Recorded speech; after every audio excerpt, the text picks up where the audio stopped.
नमस्कार, NB news world में आप सभी का स्वागत है। मैं हूं धनेश्वरी दिवांगर। अब खबरें विस्तार से। मुंबई हमलों के मास्टरमाइंड आतंकी हाफिज सईद ने विदेश मंत्री सुषमा स्वराज के पाकिस्तान दौरे पर कमेंट किया है। आतंकी संगठन जमात उद दावा के चीफ सईद ने भारत को चुनौती दी है। उसने कहा कि 7 साल में भारत मुंबई हमलों में हमारा कोई हाथ होने की बात साबित नहीं कर सका है, न ही वो कयामत तक ऐसा कर सकता है। लश्कर-ए-तोयबा के सरगना हाफिज मोहम्मद सईद ने एक नए वीडियो में फिर भारत के खिलाफ जहर उगला है। उसने कहा कि भारत कयामत तक मुंबई हमला मामले में उसका गुनाह साबित नहीं कर पाएगा। सईद ने कहा कि भारत की विदेश मंत्री सुषमा स्वराज यहां आई थी, लेकिन उन्हें शरीफ सरकार कोई जवाब नहीं दे पाई। सईद ने कहा कि वो सुषमा को यह बताना चाहते हैं कि 7 साल में भारत मुंबई हमले में कुछ नहीं कर पाया और आगे भी वो कुछ नहीं कर पाएगा। एक और ट्वीट में हाफिज सईद ने कहा कि भारत मुंबई हमले में कोई ठोस सबूत देने में नाकाम रहा, जबकि मोदी ने खुद 1971 के बारे में भारत की भूमिका स्वीकार कर ली है। हाफिज सईद का यह वीडियो और ट्वीट ऐसे वक्त आया है जब पाकिस्तान ने भरोसा दिलाया है कि वो जमात उद दावा के किसी आयोजन के प्रचार प्रसार की अनुमति नहीं देगा।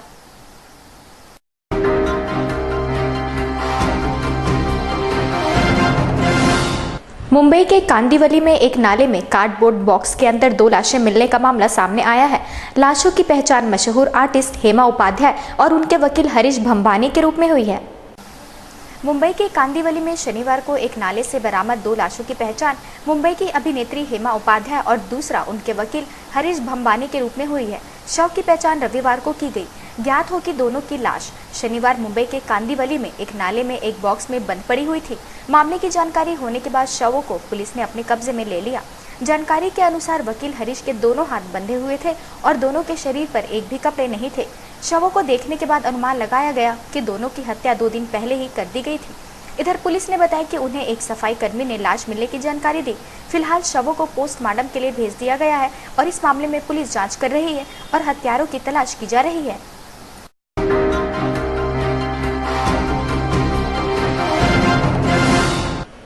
अत्यंत रूढ़िवादी माने जाने वाले सऊदी अरब के निकाय चुनाव में प्रारंभिक परिणामों में 20 महिलाओं ने जीत दर्ज की है। देश के इतिहास में पहली बार है कि महिलाओं ने मतदान किया और चुनाव भी लड़ा।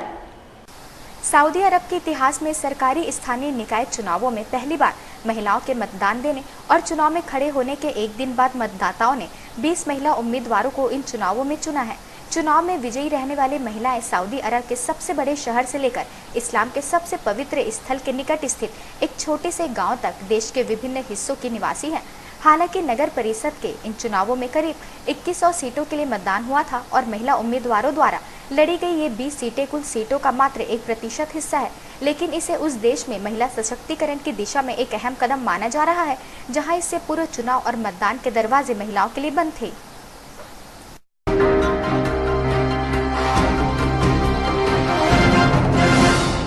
प्रधानमंत्री नरेंद्र मोदी सोमवार को केरल की अपनी पहली यात्रा करेंगे। मोदी की ये यात्रा पहले ही विवादों में आ गई है। प्रधानमंत्री नरेंद्र मोदी सोमवार को केरल की अपनी पहली यात्रा करेंगे। पीएम का यह दौरा मुख्यमंत्री ओमन चांडी के यह कहने पर पहले ही विवाद में आ गई है कि एजवा समुदाय के एक संगठन द्वारा उन्हें एक कार्यक्रम से दूर रखा जा रहा है जहां प्रधानमंत्री मौजूद होंगे।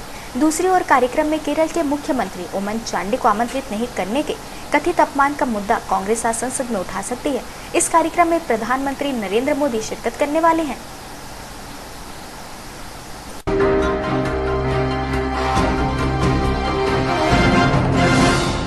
पाकिस्तान के कबायली इलाके कुर्रम एजेंसी में एक भीड़ वाले बाजार में हुए धमाके में 24 लोग मारे गए हैं।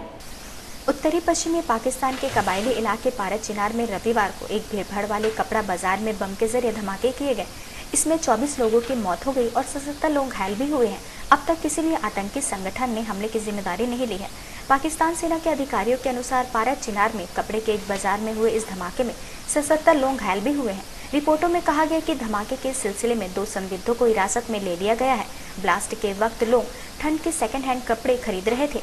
पारत चिनार अफगान सीमा के करीब है और वहां रहने वाले ज्यादातर शिया हैं, लेकिन इसके आसपास के ग्रामीण इलाके में अलग अलग समुदाय के लोग रहते हैं और वहां शिया और सुन्नी समुदाय के बीच शांति कायम करने की कोशिशें आमतौर पर नाकाम साबित हुई है।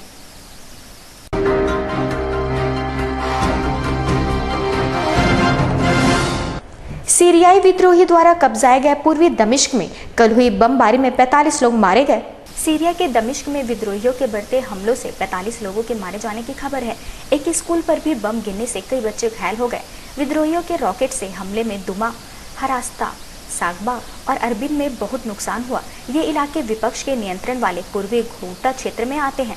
वेधशाला प्रमुख रामी अब्दुल रहमान ने कहा कि शहरों पर हवाई हमले भी बोले गए, लेकिन यह स्पष्ट नहीं था कि ये हमले सीरियाई युद्धक विमानों ने बोले या फिर रूसी। उन्होंने कहा कि मरने वालों में कम से कम 10 बच्चे और 4 महिलाएं शामिल थी और दर्जनों लोग घायल हो गए।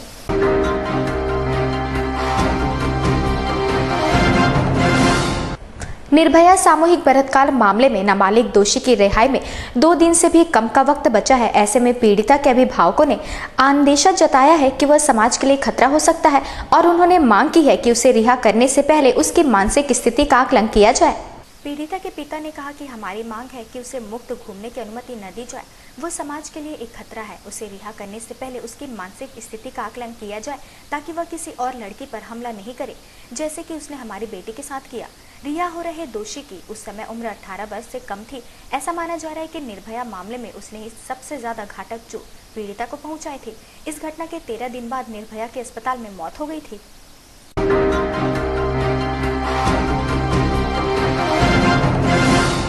भिलाई नगर निगम के लिए विधायक विद्यारतन भसीन को महापौर प्रत्याशी बनाते ही भाजपा में बड़ा विवाद खड़ा हो गया। भसीन का नाम तय होते ही राज्य के वरिष्ठ मंत्री प्रेम प्रकाश पांडे ने खुला विरोध करते हुए चुनाव संचालन बनाने से इनकार कर दिया है। वे अपने पुत्र मनीष पांडे या अनिल मिश्रा या योगेंद्र पांडे को टिकट दिलाना चाहते हैं।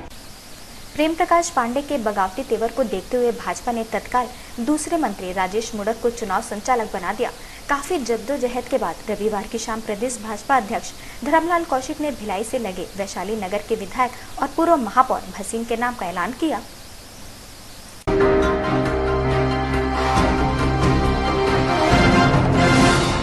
ताजा तरीन खबरों के लिए बने रहिए हमारे साथ NB न्यूज वर्ल्ड।